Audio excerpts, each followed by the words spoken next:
most people in America think all of human history basically started in the 1950s. All of these assumptions about modern life and modern farming and agriculture, they didn't exist before 70 years ago. And people treat them as a religion that you can't violate, that you're just like straight out heretic if you begin to question these types of assumptions. And so my wife and I decided we would just question every single assumption. So we're that homesteading, homeschooling, home birthing family.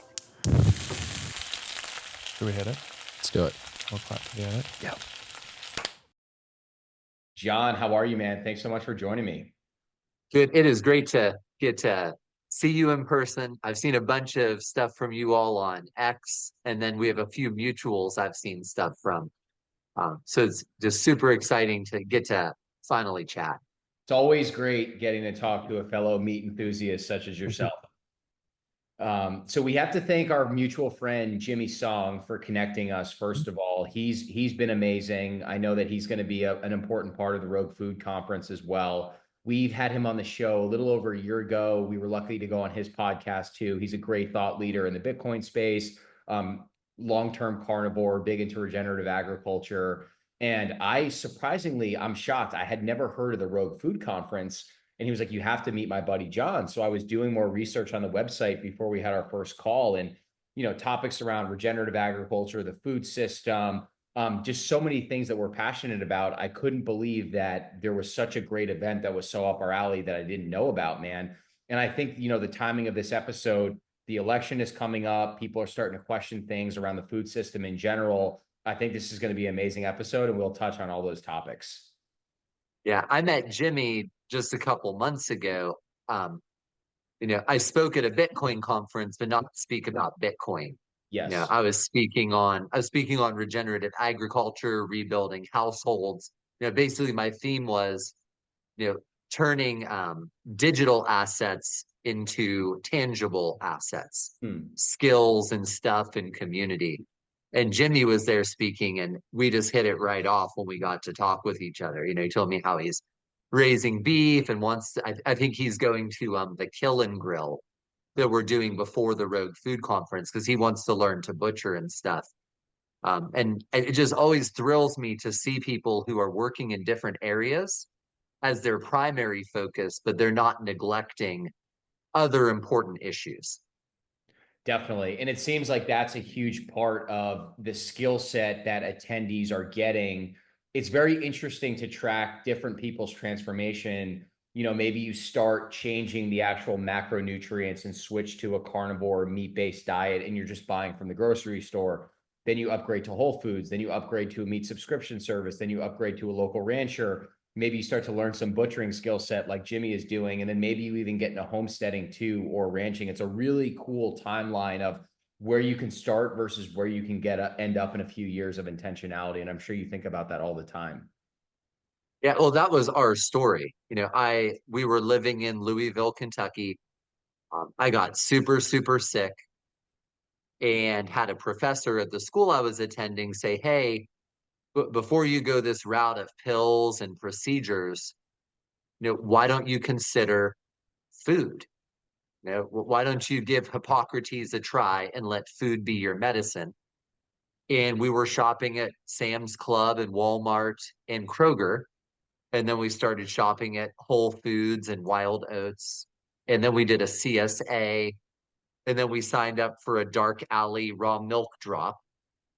And then, a few years later, we bought 30 acres and we're raising and butchering our own animals and this and that. And I run one of the largest local food distribution operations, on my side of the Mississippi. It's an amazing, are you guys My both? oldest daughter. Yeah. With little father son or little father daughter podcast. I would love that.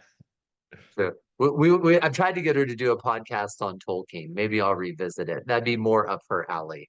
We'd love to have her on in the future for sure. Will she be at the conference too? We'll see. In Texas.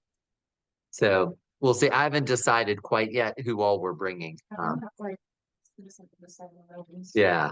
So I have 6 kids, and who we bring to events it's always a juggling act. If I'm going to bring the whole family, because again, we have a homestead. We have 60, 70 laying chickens. We have meat chickens.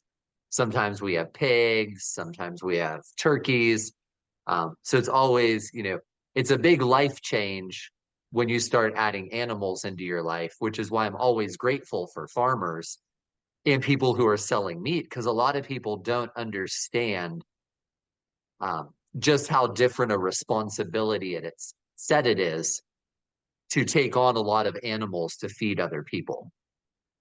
Definitely. I can only imagine your perspective on life, death, responsibility. We're going to dig into all of that. And I actually didn't realize that the catalyst for this journey was you getting sick, which is amazing because a lot of times these perceived negative outcomes end up becoming this incredibly positive experience and gateway to transformation. I always just think back to my pastor always says that God's plans for you are so much bigger than your own. And I feel like you're a really good example of that.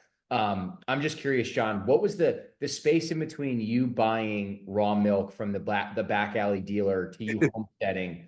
What was that moment? What was the decision like to decide, hey, I really care about the food I'm putting into my system. I really care about this regenerative lifestyle. I'm now going to go ahead and start a homestead, knowing that it's probably going to be a lot of work. The biggest problem for us is, we're in Kentucky. The joke in Kentucky is 20 years behind the rest of the country. Hmm. And so I'm going to local farmers markets trying to find pasture raised non-GMO animals in unsprayed organic fruits and vegetables. So this would have been 2005, 2000, 2004, 2005. And maybe one out of every 10 farmers was anywhere close to regenerative, organic, non-GMO in how they were farming. And I started asking the farmers why, like why do you have to give your cows corn and soy, and not just give your cows soy, but give them processed soy protein cubes. Like, like, like were cows dying in the field before this was invented? Were they not making it to butcher? And none of the farmers had good answers for me. A lot of them would just say, well, you can't do it any other way, John. Can't do it any other way. And I was just like, well, I'm just going to buy 30 acres of land and I'm going to see who's telling the truth. Wow. It was really just that kind of mindset where I got so tired of being told you can't raise animals this way. You can't raise chickens outside on pasture. They'll all die or they'll run away and join the circus. You can't raise cows solely on grass and forage and stuff. That they have to have modern grain stuffs and processed protein supplements. And it was just so baffling to me. But it's one of the challenges if you're somebody who begins to deal with farmers in certain parts of the country. Um, Most people in America think all of human history basically started in the 1950s. Like the way we raise our kids, where it's just normal to have to lace them with antibiotics once or twice a year. Earaches are common, being overweight, like all of these assumptions about modern life and modern farming and agriculture, they didn't exist before 70 years ago. And Mm. people treat them as a religion that you can't violate, that you're just like straight out heretic if you begin to question these types of assumptions. And so my wife and I decided we would just question every single assumption. So we're that homesteading, homeschooling, home birthing family um, that Jim Gaffigan tells jokes about in his comedy specials.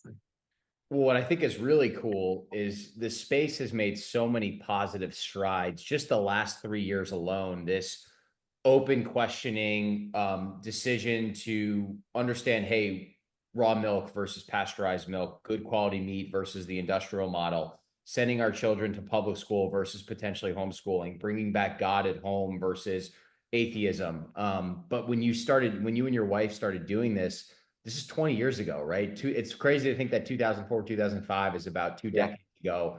Yeah. How different was the space at that time? Like, what was the perception of regenerative agriculture and homeschooling and a lot of these really important decisions you and your wife chose to make at the time? I mean, in our part of the country, most people thought we had lost our minds. So we didn't plan to have our first daughter, Abby, at home. We were going to use a midwife in a hospital. And I guess it's around 26 weeks of pregnancy. They make you do a gestational diabetes test. And what they make your wife do is they make her fast for 12 or 14 hours or something. So she eats an early dinner the day before. She's not allowed to eat again until after this test. You take her to the hospital, and I mean, I could almost I got a copy of the ingredient label of the drink they make your wife and unborn baby drink. It's like 83 ingredients, utter crap. And then they see how her body responds in terms of its glucose, insulin, and other response to this crap drink. And then they decide if she has a risk of gestational diabetes. So I was looking at this test and I just said no. Said, I'm not having you do this to my wife and my unborn child. And the midwife and people had never had anybody tell them no before, I Hmm. guess. And they actually fired us. They sent us a Wow. letter saying they had fired us as clients. And that really that's what really propelled us even harder. So we're like, well, if they're not going to respect us on this, what's it going to be like during labor and delivery? You know, and so we just plunged all the way into doing a home birth, but everybody thought we were, the number of people who didn't think we were nuts was minuscule. And now, at the church we go to, probably the majority of women are doing home births who have babies. That's the sea change in 2 decades. That's it. That's incredible. It sounds like there was a lot of faith behind your decision-making process between both you and your wife. And it's crazy to think that you literally got fired as a client for questioning the efficacy of an 83 ingredient drink that your baby is also going to be inheriting too. Yeah. Yeah. It is, just the whole, and that's why I realized agriculture is where energy needs to go because fixing the medical system is going to be really, really hard. Hmm. You, you know, there's a number of areas that because of the regulatory climate, because of the power of the corporations that operate in these industries, making substantive change is going to be slow until those systems break so badly that there's no choice. But I'm like, you can make change in agriculture because, I can't change a hospital, but I can change a farm. I can't change, um, you know, standards of care that insurance companies impose on doctors, but I can start a local food buying club and change the diets of 4,000 people a month. Hmm. John, have you heard of the company called Crowd Health before? I have. Yeah, they're so up your alley. It's crazy. Their founder Andy's been on the podcast 3 times. He's Mhm. done the hat trick. And it's really just I think how insurance was initially designed to be, where it's a community. I think they have 8,000 members. We all pay to be a part of the community. They Yep. have a Bitcoin crowd, a carnivore crowd.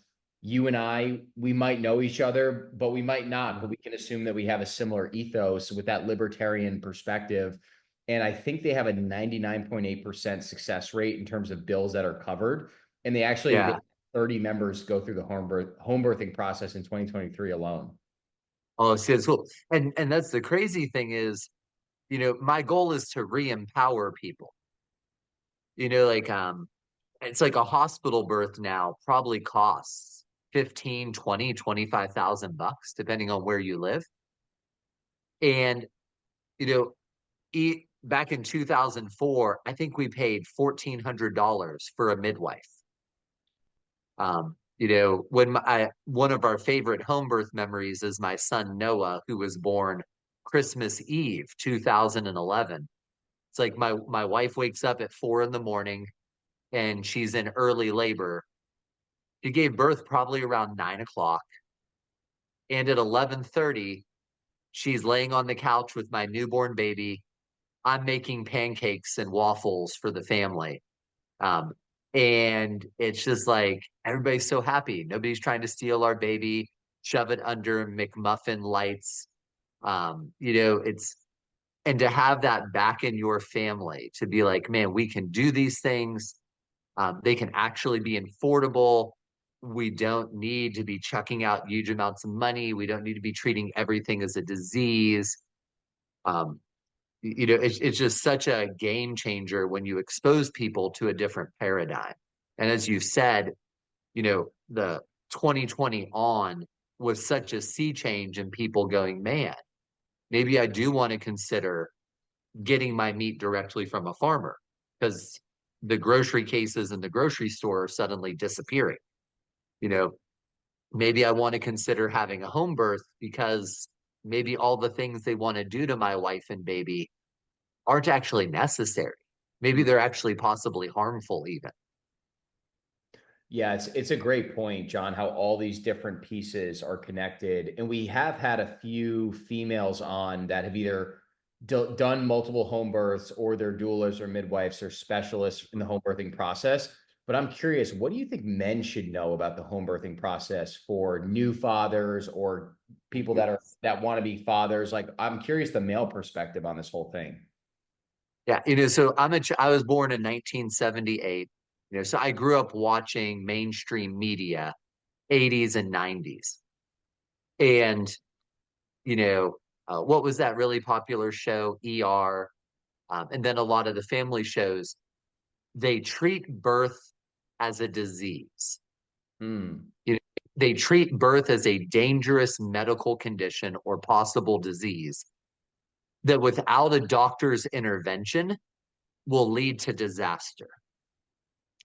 And what birth is a slightly risky normal life event, like driving your car, that requires proper preparation and planning to help ensure it will go right. That birth is something your wife is designed to do. It's not a problem with your wife. Her body was made to give birth to a baby.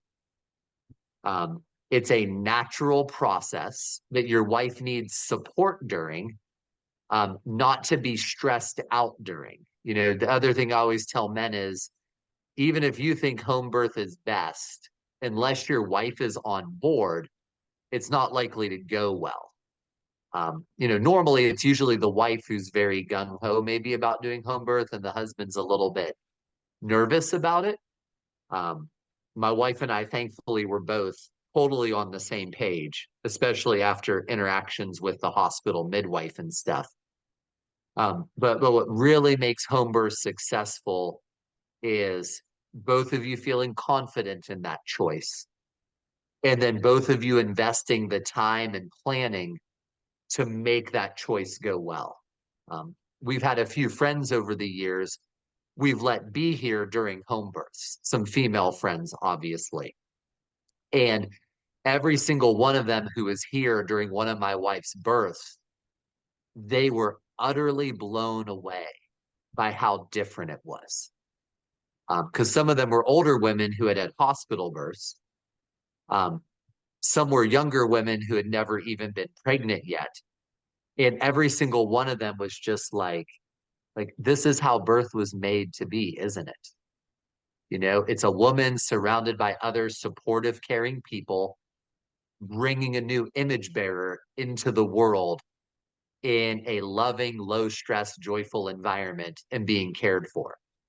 Um, so it's super, super cool once you get over the stress factor.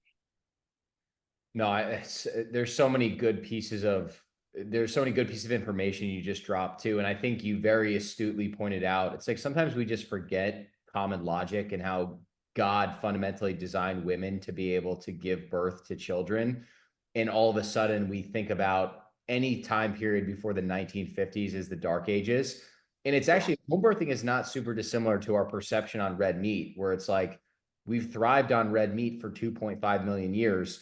We didn't just stop the ability to metabolize it effectively in the 1950s. We've always been designed to eat it, just like we've always been designed for women to deliver children through the home birthing process. Yeah. And when our bodies have always been designed to be able to fight off infections.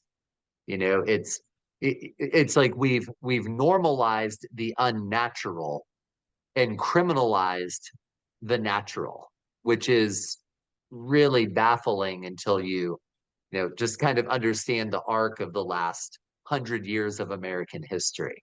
Hmm. Well said, John. I'm curious from a homesteading perspective too. What animals did you start with, and what resources did you use to get started 20 years ago? We started with animals like these. Who's this little So, guy?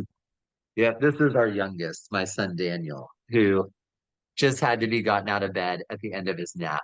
He's not too excited to be awake yet, but he will be soon. Yeah, for the Uh, listener that can't see on camera, we've got this awesome roster of John's children just flowing in and out of the podcast. It's actually incredible. yeah, it's we homes we have a real. That's the other thing I love about our life is, um, most people's homes are empty castles of consumption. Yes. We've gotten bigger and bigger homes over the past 50 years that people spend less and less time in. And when they are in them, it's not like they use their homes to do anything productive anymore, which is such a sea change from all of human history that it's really hard to get modern people even to imagine how different homes were 100 years ago. I'll send you a quote after the interview from the 1933 President Hoover's report on social trends in America. This is almost 100 years ago. It's a report on the changing nature of the American populace and society. And there's this quote in there. I'm going to paraphrase. It basically says, "Gone from the home were all of its traditional functions." And then it lists all of these functions and it lists things you and I would never think were the responsibility of a home: education, security, and protection. Like if my home's in danger, I got to call 911. That's not my job. Um, Religious duties, but like it just lists all of these things. Hospitality. Where did hotels come from? Like hotels are a relatively modern invention, especially at the scale we have them. Why? Because traditionally you stayed with extended family. Like hospitality was a duty of your family to show to others who you knew. And so we just love having recaptured some of that nature of what a home really is supposed to be and what a home can be. Hmm. Yeah, it makes me think about, the traditional modern family usage of a home. Hopefully there it's cooking and sharing a meal, which is good, but probably the majority of meals aren't really being prepared from scratch. The connection point is probably in the family room over television. Maybe there's some light conversation, but now it's really transitioning towards all the children being in their rooms, just mindlessly scrolling on social media, and there really is no connection. So, and then sleeping. And those are really like the four primary functions now, contrasted to this comprehensive list that I haven't even thought about that you just presented. It's pretty amazing. Yeah, it's great. And so for us, you asked what animal we did first. Everybody does laying chickens first. Egg laying chickens are the gateway drug to all sorts of other excitement with animals.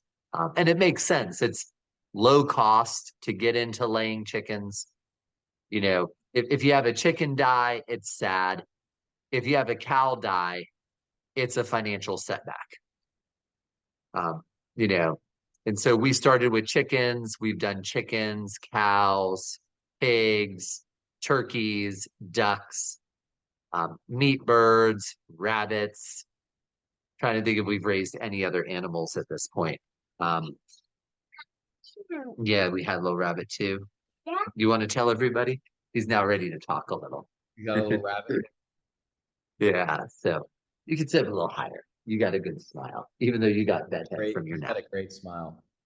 He really does. He's Oh, I know. Remember when a while back I got bee bump yeah. right there. Can you say hi? Yes. Yeah. He's a little shy. Yeah, he's just waking up. Yeah, so we started with easy animals. We took our licks on those, and then we would just expand when it was appropriate. We'd love to get back to doing cattle again because beef cattle were absolutely our favorite. We realized we'd have to re-fence a good portion of our property, Hmm. and we're like, that's going to take some time and a fair bit of money. So I think we might add lamb back next year. That's So awesome. and a milk cow. So we're looking at getting our first milk cow now that we have old enough kids. Well, we need to fuel your raw milk ice cream addiction. So, Yeah. so you were saying that when a cow dies, it's a financial setback because of the resources you're investing into the cow and the potential money that could be made harvesting the whole animal. Is that correct? Exactly. If a laying chicken dies, the most you're going to financially lose is like $20 to $40. You have an 8-month-old cow die.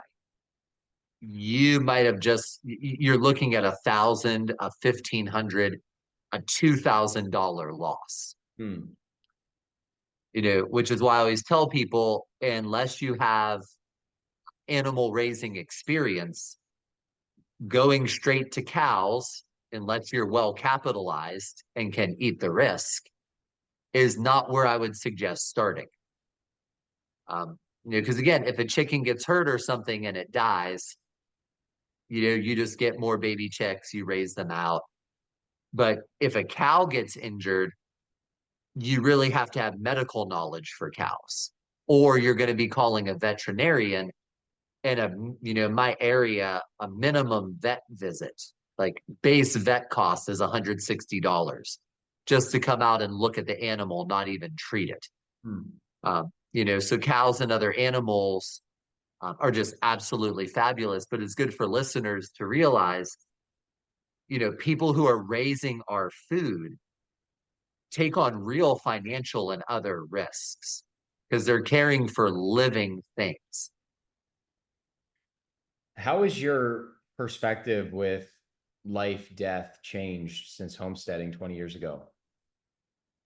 It reminds me of how much as our society has become less agrarian and less connected to nature and reality. Um, why it's so hard for us to talk about so many subjects. My kids grew up watching animals live, die, be butchered. So when the Bible talks about death, it's it's something my kids already have an inherent understanding of. Everything dies. And you're not hiding it from them like modern people who tend to try and hide themselves from these truths. Or you talk about things like mating and sexuality and stuff. Like my kids are breeding animals. So all of these subjects that are so awkward for parents to try and talk about with their kids, they wouldn't have been awkward until very recently in human history, because you're literally, most parents 100 years ago were saying to their kids, has the bull bred the cow yet? Hmm. Most people would blush their ears out to hear that said at a dinner table. But when you're a farming or homesteading family, it's normal life. It's no longer a kind of an odd taboo subject. And it's no longer, oh, this big blushing subject. Hmm. Yeah, there's no morality around it. It's just how life is created. Yeah. And then it gives you a good opportunity to um, transfer into what the Bible teaches about these things. Why is there death? Well, there's death because of sin. What is the purpose of procreation? So it gives you opportunities to have discussions with your kids that are really natural instead of so many people who are like trying to find the appropriate time to finally talk to their teenagers about such stuff. Hmm. Yeah, and the beauty of how connected you are to the homestead and to these animals. I don't know. The one thing I will say, I will admit, I have never gone hunting before. It's definitely a goal that I have in the future. And I know a lot of ranchers personally and homesteaders, but I've never done, I don't have my own homestead. But I will tell you, with a lot of the meat that I've bought from farmers that I am friends with, or even some of the harvests I've gone to, I remember just feeling almost like this connection to the meat and the animal, and this Yeah, responsibility of like really clearing my plate and also inheriting those nutrients and going out and doing something really just meaningful in the world, because the animal is forfeiting their life for your nutritional gain. So I can only yeah. imagine responsibility and the level of connection that you and your family feel. I'm doing this for 20 years and being so close to the animals. Yeah, there's a great quote. I can't remember if it's C.S. I think it's C.S. Lewis, but it might be Tolkien, where he talks about this level of connection when you truly live somewhere, and where you live is what feeds you. Um, and he basically says, no wonder people describe the trees as talking and the streams as singing and stuff, because they had such an intimate relation with their ecosystem, because in a real way, that ecosystem is what gave them life. Yeah. Well said, John. I would love to just for the listener, because I think our listeners are going to be really interested in this. When did the inspiration come for the Rogue Food Conference, and why did you think it was something necessary to create and put on? Yeah. So Joel Salatin and I became friends back around 2012, trying to get arrested together. Yeah. Is the first time I ever met Joel. Best way to make new friends. Yeah. Let's violate some federal laws and see what happens.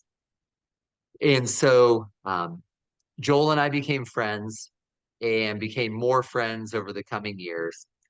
And sometime around 2017, Joel and I were having lunch together at a conference we were both speaking at. And we're having lunch, shooting the breeze, getting caught up on different things. And you remember, you weren't even born yet. My little 3-year-old. I remember that. I'm like, no, no, no, you weren't there yet. And so Joel looks at me over lunch and he goes, I'm just so annoyed. He goes, just once I want to go to a conference where instead of teaching me how to jump through the newest set of circus hoops that the government's trying to oppose on people, they teach me how to not comply. They Mm. teach me how to walk away. They teach me how to circumvent this silliness. And I looked at Joel and I go, Joel, nobody is ever going to put on this conference. Like nobody in their right mind will ever put on this conference. And you might be like, well, John, why would you say that? Go look at any agricultural conference and look who the sponsors and vendors are. The sponsors and vendors are Cargill and Monsanto and Farm Bureau and the land grant universities and your state ag department. Like all of the people who are coming up with these rules and benefit from them are who put on events like this. And, so I say this to Joel, and Joel takes a moment. And if you know Joel, he used to often or always wear suspenders, and he sits Mm. back in his chair and he puts his thumbs in his suspenders and he runs up his suspenders and he goes, well, then we will. Um, and so I got voluntold by Joel Salatin. And we spent a few years kind of thinking and planning and talking. And then 2020, January 2020, right before all of the lockdowns and craziness, is when we did the first event. Wow. So talk about the best possible timing ever, because you have all these people there that are interested. Then a few months later, they can apply what they're actually learning. That's incredible. Yeah. Well, and it's, so like this Texas event we're doing in November, the family who's doing the food for Saturday and who are teaching the ultimate kill and grill, they came to that first Rogue Food in 2020 and they were so blown away. They went and apprenticed under a butcher And now he is going to teach people how to field harvest a steer, how to field dress it, and how to do a whole steer cook to feed a large gathering real food straight off the farm. Wow. And that's been the real blessing for Joel and I, is to, every year we do one or two of these events. Every year we're just trying to faithfully plug away. We go to different parts of the country every year with the event and show people this is what's possible. You can build a local food buying club. You can start a food church. You can build an educational butchering operation. You can start an on-farm membership club and then feed people pizza because you're not selling them pizza. They're buying a membership in your farm. You can circumvent and not comply and move the needle, move the game piece down the board to where we want it to be. And to see people who came to Rogue in 2020, 2021, 2022, who did that, they went back to where they were from, they built things, they started things, and they're changing the landscape around where they are, just tickles Joel and I to death. And now some of them are becoming our speakers. Some of All right, John. The listener is going to notice that as we're picking this episode back up, you got cut off halfway through your sentence because there was a very severe outage where you were living. Your family's okay. There were some trees that went down, some road blockages. We're super, super grateful that you and your family are doing okay. And then you and I picked back up part two. For the last 20 minutes, you were spitting some incredible knowledge out, and then my bonehead didn't record it. So this is potentially part three. So we've had a lot of barriers to get this episode out, but I think it's going to make it that much better. Yeah, it's great to be back. Thanks, audience, for understanding. Our hearts and thoughts go out to people affected much worse than we were. So we just had a little bit of roof damage, some trees down on roads, and a few hours without power, which is no big deal. Other people have it a lot worse, but it's great to be back. We're very grateful that you and your family are doing well. And we were saying that I think what would be great for the audience is for you to just break down a little bit, just who would this conference be good for? What are the big learnings and takeaways that they could expect by attending Rogue Food in November, on November 8th and 9th? Yeah. So the biggest thing I usually hear from attendees, regardless of if they're just an eater living in the city, or a farmer trying to make a living on their land, or a homesteader, the biggest thing I hear from people is that they leave the event feeling hopeful. Mm. We're in a day and age where hope is at a premium. You look at what's going on internationally. You look at what's going on nationally. You look at the national debt. You look at our national government. You look at what the USDA and the agricultural sector is doing. You look at what's going on in pharma and medical. And it's just like, for good reason, it's just discouraging. It's discouraging to see so much stupidity. It's discouraging to see so much needless drama.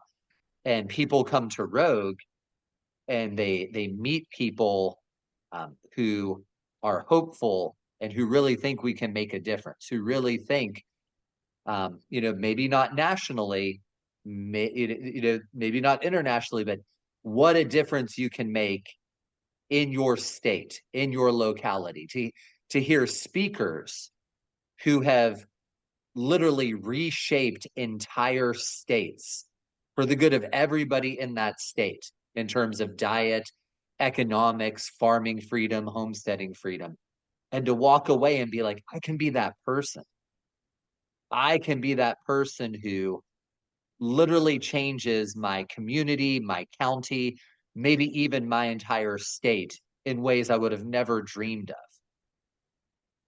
I love that. I really do think that I think anxiety comes from knowing the information or the playbook that you should be following, yet not taking action on it. So I couldn't agree more, especially in this age of social media where I think a lot of people are coming aware of, 70% of Americans are overweight or obese, 85% of all the meat in the grocery store is, it's monopolized by 4 large packers. It's like we can cite these statistics and it's very easy for that content to go viral. But then I think it's important to understand why the system currently is the way that it is, but we're missing that second part, which is actually taking action. So you're the type of person where you and Joel are the type of people where you're just putting on these events where it's like, hey, come for 2 days. We will teach you as much applicable information as possible. And then you can create those ripples back in your local community where if you're someone that wants to homestead or you want to understand the economics and the profit of building a successful homestead operation or butchering an animal, you can come to this event, learn all of that, and then actually create that action that you're craving so you don't live in this place of fear and anxiety. Yeah, exactly. And a lot of what we teach applies to other nitty-gritty areas. So we've had doctors and other people come, and now they're experimenting with using protections of membership associations, um, food church, instead of a food church, a medical church. Hilarious story. Many, many years ago, a Native American tribe, after the federal government raided my buying club, they heard about my work in food and farming and ecology, and they offered me membership to become a member of this Native American tribe Wow. because of some of the protections it affords you, which I just thought was like super cool. Um, and so there's, just stuff like that. You don't have to be a farmer or homesteader to learn how to make change in an area that might be your primary focus or passion. Hmm. John, tell the audience a little bit about the food that you're going to be providing at the event too, because this is incredible. Yeah. So, first time I ever heard Joel speak in person was at a conference here in Louisville, Kentucky, before I even knew Joel. He was the keynote speaker, and I was a speaker on a local food panel at this local food event up in Louisville. And imagine you're the dude who hired Joel to speak at this event, and we're all sitting down for the lunch during the keynote. And it's like all Cisco boxed food right off a Cisco service truck or whatever. And Joel gets up and he's working through his speech and he goes, "Why are we eating processed Cisco food at a local food conference? Why is this food going? Why are the leftovers going in a garbage can instead of recycling bins to go back to the farms and put the fertility back where it belongs?" Mm. Uh, and I was looking around for the organizer, trying to see like how he was feeling about being called out by his keynote speaker at their event. But Rogue has always been built on two principles. The people we platform really do what they say. You're not getting somebody who threw up a YouTube channel 6 months ago and is really good at video production, but is homesteaded for eight months, Mm. 2 months before they were on YouTube. These are all people who have done what they've been doing for many, many years. Um, and then the food we serve at the event matches our values. Like, yes, it's a bit more complicated. Yes, it adds a little bit to the cost. Though, I mean, the cost for what food is for us at Rogue is less than eating out at Chili's per person. And so this event, uh, Sean and Amy Kelly, Crunchy Mama Farms, they're doing a butchering class for the 3 days before the event, Wednesday, Thursday, part of Friday. And the people who do that class, it's called the Ultimate Kill and Grill. You're going to learn how to harvest and prepare a whole steer, a whole pig, and something like 45 chickens. Wow. So over those 3 days, you will get the trifecta of butchering experience.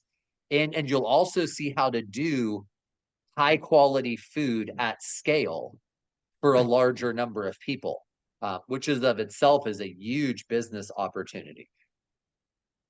That's amazing. It's just, yeah, you're just doing the necessary work of teaching people the skills that you guys have cultivated for multiple decades. That way we can learn these things, pass it on, and actually have the change that we want to be. So I think hopeful is probably the perfect word to describe it because when you understand what's possible with this skill set, how could you not be hopeful for the future? Because you're really just, it's really biblical. You're living in line with God and eating God Yeah. foods and respecting his land. And yeah, it's pretty incredible. Yeah. The other thing we really hope attendees will get out of the event is the need to just go do it. Hmm. So when you look at the states in America where people enjoy the most food and other freedoms, you look at Wyoming, you look at South Dakota, you look at Maine, you look at Tennessee, you look at Utah, and people are like, well, why can't my state be like those states? What's the difference? Well, the difference is you. The people in those states just one day woke up and decided, and it wasn't even that many people, but a significant number of people, 3%, 4%, 5%, 10%, just one day woke up and are like, I'm going to buy that chicken pot pie from my neighbor anyway. Hmm. I'm going to sell produce on my street anyway. I'm going to support my neighbors and my farmers anyway. And eventually the states had no choice but to recognize it legally and otherwise. They just realized it was a losing battle to put moms in jail over making tortilla chips for playgroup in their home kitchen. And that's what Joel and I really want people to realize is, we tend to focus on things that matter the least and that we can make the least difference with. Totally. This is one of the, we focus on international politics and national politics and what these massive corporations are doing. And I'm like, I can't do anything about that, but Yeah. I can totally change my local community. I can change my county. I the um, on a road like ours, 3 or 4 good families who are ready to clear trees and help neighbors can completely change the culture of a 3-mile county road. And that's what we really want people to realize is, you there's just so many things you're not going to be able to affect in life. But like Cimbria and Sarah Patterson, who spoke at Rogue at Polyface 2 years ago, this is just a mom and a daughter who had a small farm and have completely remade. I think they're now responsible for getting over 40 or 50 bills passed at their Hmm. state level. That's amazing. And Like a real change all here, these man. states, yeah. And every state where that's happening, it's just like really typical average people like them Hmm. who just realized I can do something other than complain. I can actually be change I want to see. Yes. It's like we were saying when we realized we weren't recording. We can sit here and complain about the Siete PepsiCo acquisition. And like we said, it's a very gray issue. It's not simply black and white, but let's actually focus on the things that we can control. Yeah. And that's the thing is like if you're worried about the Siete Pepsi acquisition, there has to be somebody who would love to learn to make tortilla chips and sell them in your community. There are those people. You just have to make it possible.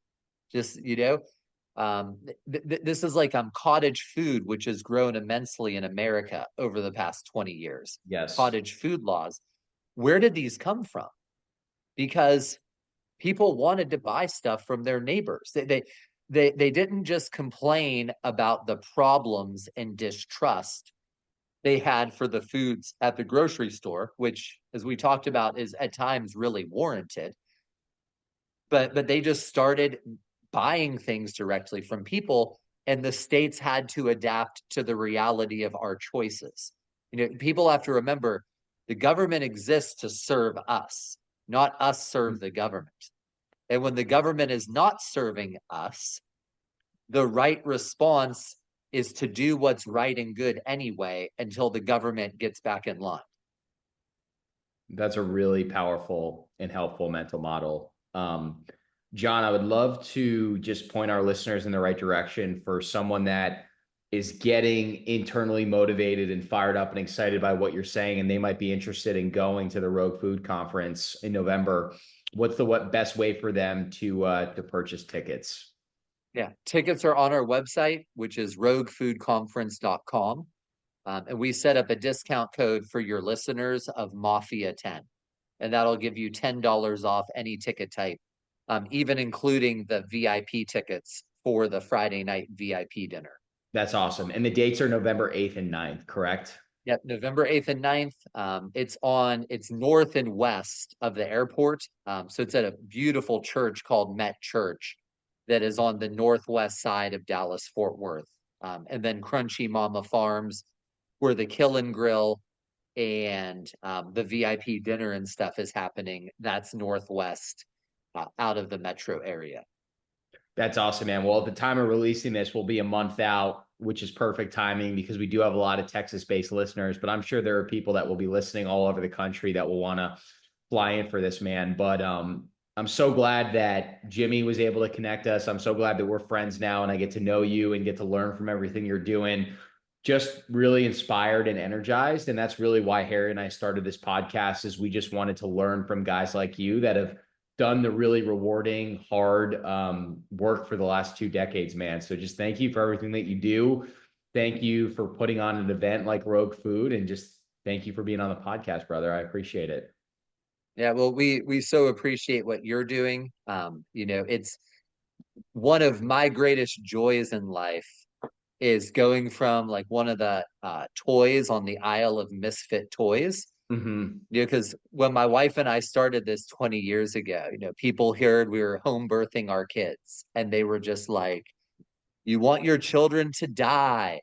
And they saw us shopping at the local farmers market and no longer buying boxed processed foods. And now, guys like you are doing the really hard work of, again, pulling more and more people into the system we really want to see be the future of our country, future of our community, future of our families. And so thank you all so much.